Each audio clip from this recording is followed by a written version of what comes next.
really want to celebrate that talent in our community, raise some money for our community, and pay it back to teachers and grants. Okay, that's it. Wonderful. Thank you very much. Okay, then we have item number 2C, the school spotlight. And I guess we can just let Ms. Morali take it away. Thank you so much. It's always a pleasure to introduce our scholars to the school board members. This year, we received 2 DPA grants. One is 25 students from 5th to 8th grade. They were able to take a 9-week online higher level reading and writing program. So 25 scholars from 5th to 8th grade did that. They just completed last week their 9-week. Each one did various projects. They are going to talk about it. The other grant we received from DPI was 25 minority girls working on her story curriculum to develop leadership skills, So maybe, hopefully, we just finished, it's once a month a meeting. So we just finished the 2 meetings. After 3 meetings, maybe I'll ask the girls to, or even if they couldn't come, they are going to put together a PSA video. I would be happy to share with the school board members. So I don't want to take a lot of time. I know I love working with our scholars, and we became the Wisconsin Future City champion again, 3rd time in a row. Yeah, so those kids will be presenting their models next board meeting. And we are also planning to have a STEM fair where every grade level is going to showcase what they have learned in STEAM, basically. And there we are going to have the Future City robotics, and also currently I received another grant where a mentor is coming and working with our students to create the engineering prototype. So 12 of our students, including 2 of our high school students, are working on this project. So all of them are going to showcase their talents at the STEM fair, February 15th from 6 to 7. Without further delay, I'm so thankful to all these scholars for showing up here to tell you what they have learned during this 9-week class. Juliana? Hello, my name is Juliana Franklin, and I'm in 8th grade. So first of all, I want to thank Mrs. Morali for all of her dedication into this wonderful opportunity that we all have. So that way we can see. All right, so to start off, in our 9-week online class, there are 3 sections that we can choose to be part of. I chose to be part of the future problem solvers, and in that, I decided to focus on women's equal pay. So, why did I choose to do this? Well, when I grow up and when I have my own job, I want to be paid as equally as my other male colleagues. So without further ado, let me explain all the details. So in my section, there are 3 main things that we need to think of. We need to think of a problem statement, criteria evaluation, and a solution. So my statement is that women are not being paid equally in today's workplace. Even though the problem has been known for a long time, it still remains a big problem. During this course, I researched a lot about laws and regulations, and out of those, I came up with many solutions. But I decided to share my top 2 with you. The first is to raise the minimum wage. Raising the minimum wage would positively impact all low-wage workers regardless of gender. However, since women represent the majority of minimum wage workers, the minimum wage would have the biggest and fastest effect in narrowing the gender pay gap and lifting women out of poverty. The second is to increase pay transparency. If you don't know how much your colleagues are making, it can be difficult to determine whether you're being compensated fairly. And so, if we increase transparency, I believe it will help to narrow the gender pay gap. Employers can start promoting open, honest discussions about compensation within the workplace. They can share more details about how each position is being evaluated and what the criteria are for its evaluation. So without that, I wanted to, again, thank Mrs. Morali for this huge opportunity. But along with that comes the big challenge. I think it's that we didn't have a lot of time during school to work on this. So what I mean by that is after school, after homework, would be the only time we have to work on this. And with that comes not being able to collaborate with my classmates and with my teacher. But and with that, I felt also very alone, and I didn't have a lot of collaboration. But I remember in previous years when we used to have some time during school, we used to do that and collaborate with each other, and it would be very fun. But even with that, I'm very thankful for this opportunity, and I want to thank you for your time.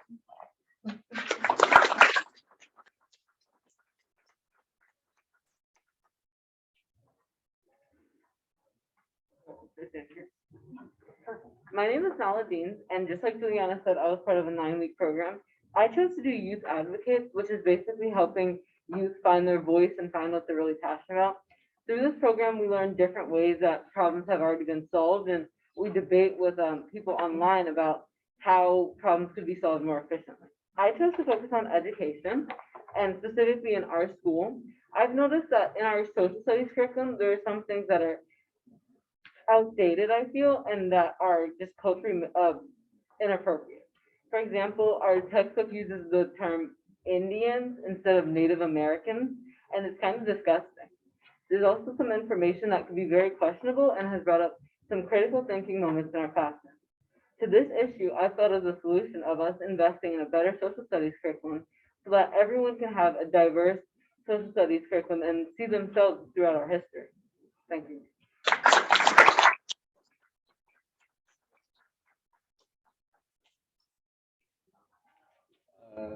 Hello, my name's Eliza Roberts, and the topic I chose was water pollution for my 9-week class. I chose this because water pollution everywhere. Without clean water, we wouldn't be drinking, we wouldn't be here. And clean lakes and clean rivers they're just not nice to see. You get what I'm saying, right? It's just not a nice view. So two of the ways I put was stop littering and to recycle more often. I made a poster. Yep.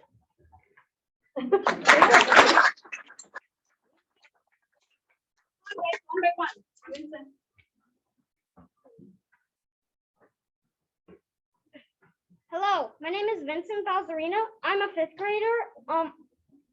The path I chose was the Go Green one. I learned that carbon dioxide is the cause for global warming and climate change. Glaciers are melting because the sun's rays, they get trapped under the blanket of carbon dioxide in our atmosphere, and that causes floods, deforestation, and much more.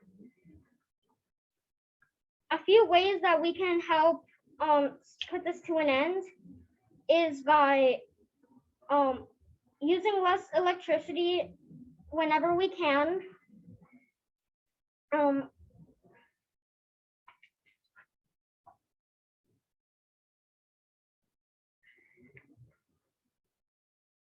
reduce your carbon footprint, what do you do? I took shorter showers whenever I could by setting timers and warnings when I have 1 minute left. Because that would reduce my water footprint.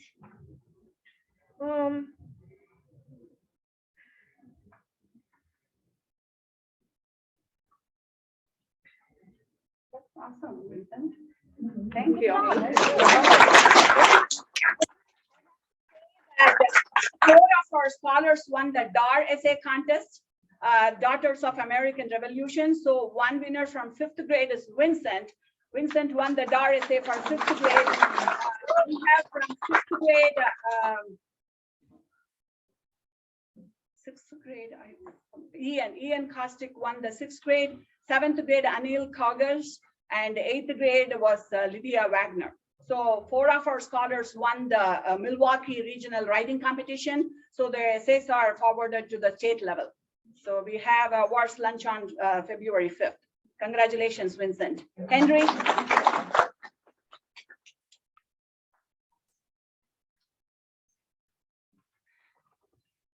My name is Henry. I'm also in 5th grade, and I chose the Go Green class, and I have learned that in our daily lives, we release lots and lots of carbon dioxide.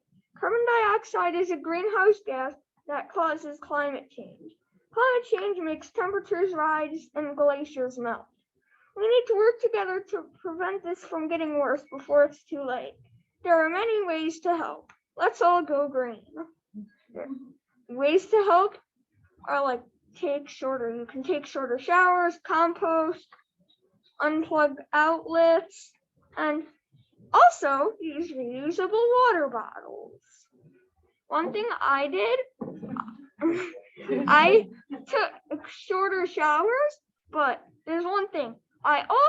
When I wash my hands and take showers and brush my teeth, I always turn the water off when I don't necessarily need it.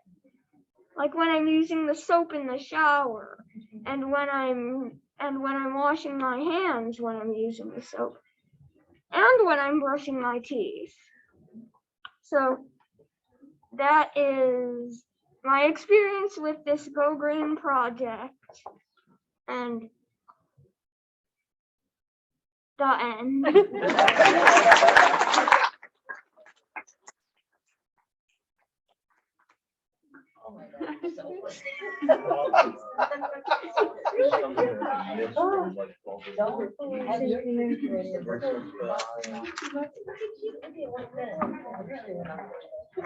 Yeah, you guys can start. We are in 5th grade and my name is Oliver Whalen. I'm Emilio. We chose to be in a group and work together. Our project was mental health issues. So I'm gonna start with what we discovered and learned. In the last 9 weeks of doing research for our project, we learned that kids with learning disabilities and mental health issues need help learning and coping with their issues. We can treat the help by letting them try something new. For example, yoga. Yoga can help them deal with their stress. We can also help them by giving them a safe space to learn and give them extra time to learn. That can help give them the learning space they need. In conclusion, we enjoyed this program and wish we had more time to work on the project in school and in class and with Ms. Morales' help to get more to talk about. And we prefer not to do this as homework. So just to go over it again, you can help by giving them safe space, extra time, and extracurricular like yoga and stuff like that. Thank you.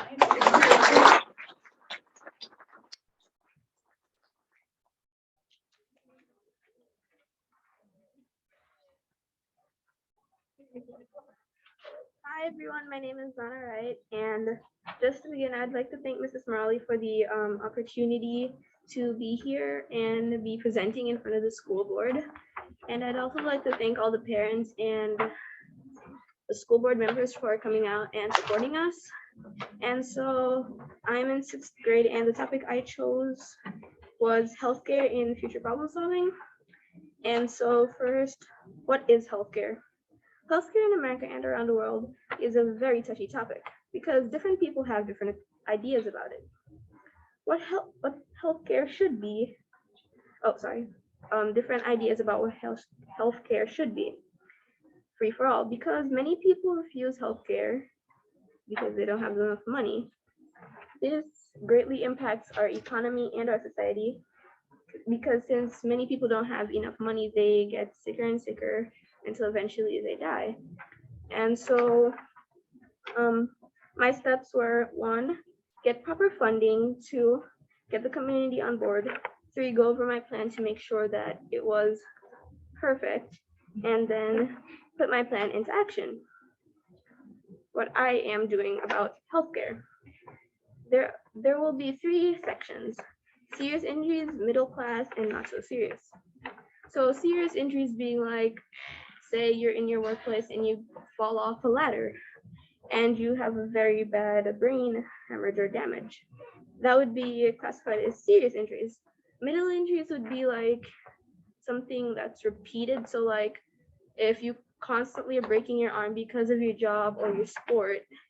And then not so serious would be like it's like a sprained wrist or sprained ankle. And the thing is, people can move from like not so serious to middle class to serious injuries. And this will be free so that people don't have to worry about paying for healthcare. And yeah, thank you.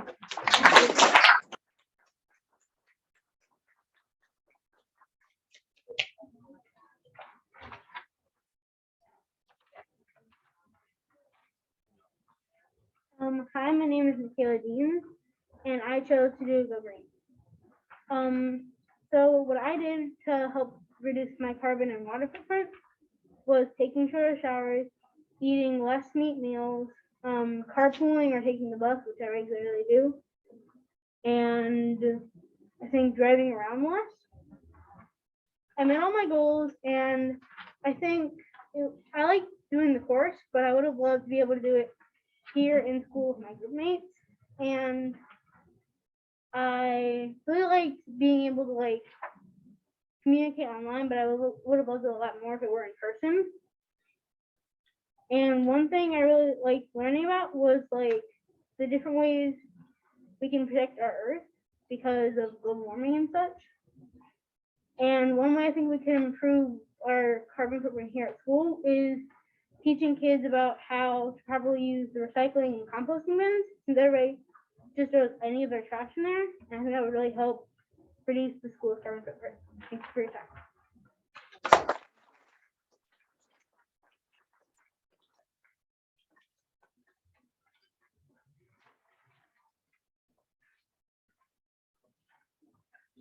My name is Elena Johansen.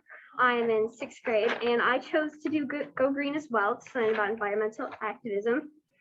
So to start, we learned about water and carbon footprints and how we could reduce them. And my set goals were to take my shower from a lot longer to about 5 minutes, eating more local and vegetarian meals, carpooling or using the bus, and turning off wasted water. And we used multiple improvement models to follow our goals. I learned so much on how to read, write, and respond. Also, I learned how to cause continual change and how to be an activist changing the world. Thank you. Thank you.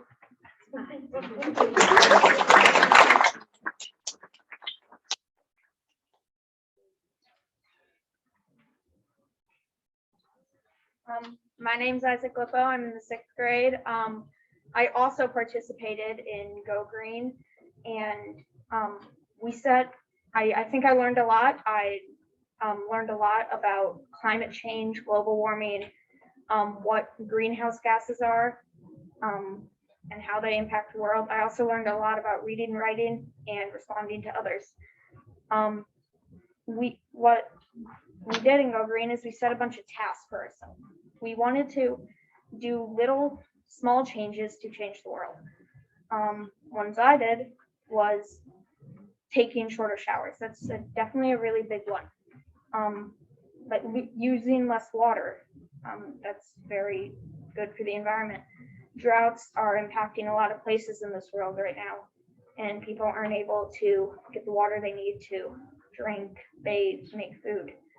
And yeah, people really need it. Eating less meat is also very good for reducing the amount of carbon dioxide in the air. And carbon dioxide is bad because it's a type of greenhouse gas. Greenhouse gas traps warm air inside the earth. So when the sun shines, like sun rays, heat rays onto the world, they just get trapped. And that's how our planet has just been warming up for a long time. And we really need to stop it. Cars also create greenhouse gases, so driving less will really help. And I'm really thankful that Ms. Morale invited me to do this, and I'm glad I participated.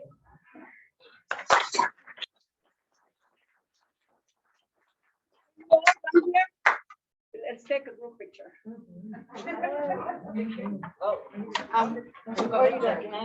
Yeah, everybody come and stand in line. How were these children chosen? Are they part of the? I just send out emails to the classroom teachers to identify kids who can handle the 9-week online. So I share the requirements and everything. So the teachers will select the students. As soon as they select, I contact every student first. Are you interested in doing this? Then if they say yes, then I contact the parents and say, your child is interested, this is an opportunity. And then that's what they did. Unfortunately, 25 students were chosen for this. And then some of them could not do it because they didn't have the resource time to do it, this year.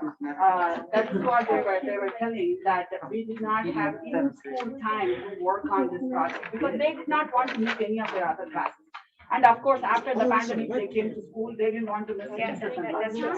Or they don't want to come before school or after school, I know our school is, deciding, but this was the problem they were mentioning, they didn't have, it was easy for me to go to school, the 5th and 6th graders, hey, I see that you did not do this week assignment, can I help you? But it was hard for me to go and pull out the 7th and 8th graders because they had so much going on in their classes, and then they don't want to miss their regular classes. I don't blame them, In normal years, was this an issue?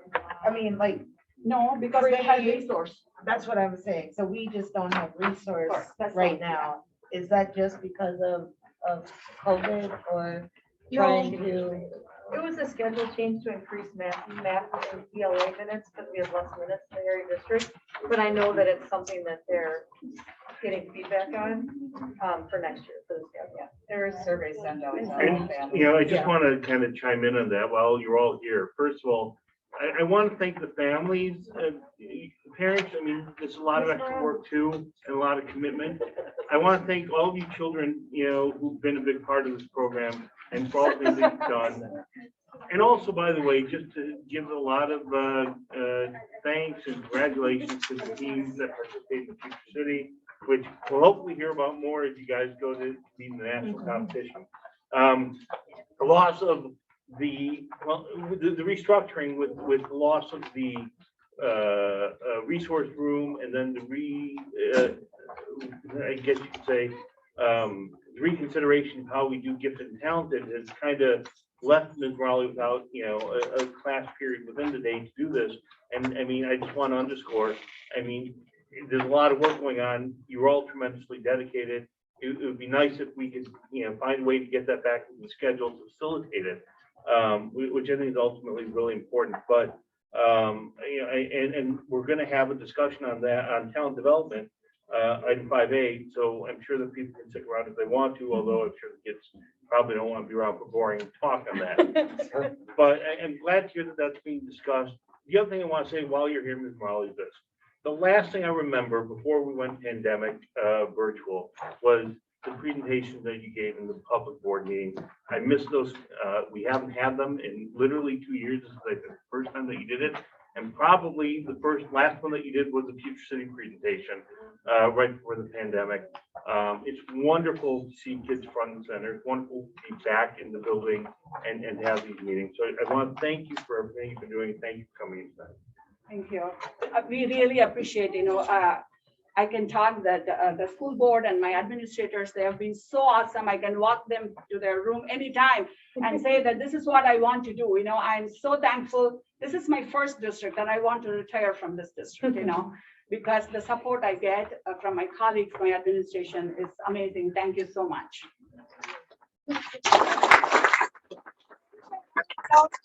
I called this presentation. Some of you guys talked about things that you might want to change within our district and our school.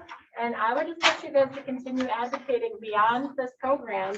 We're here in the school board. You can email us and reach out to us, and you can follow up with your teachers and staff. And I love this spark of advocacy I hear in all of you, and just push you guys to keep doing that. So thank you. And the other thing is that, believe it or not, you can reach your school board. Some of the people that are on this board, they do this work. They do this work every day. I work for organizations that does women's health. I do mental health. I do education. And so if you want resources, even though we're board members, we're here to help you as well, because this is why we're here. We're not here for your parents, we're here for you. So if you do want to learn more, I have a ton of programs that are, I know Danielle does, have a bunch of programs that you can be involved in, and we will give those schools those resources if you want them. So this doesn't have to stop your education. We have, I know there's a big group that's doing Grow Green right now, teens that grow green, they're doing a lot of stuff right now. So, and they do go from 13 and up, so some of you would qualify for it. So I'm just saying, reach out if you want to know. Ms. Morales will definitely contact me, but there are a bunch of things that if you really are wanting to know about some of those, I can get you to the particular programs you need. Thanks, everyone. Thanks for coming. Thank you. Thank you.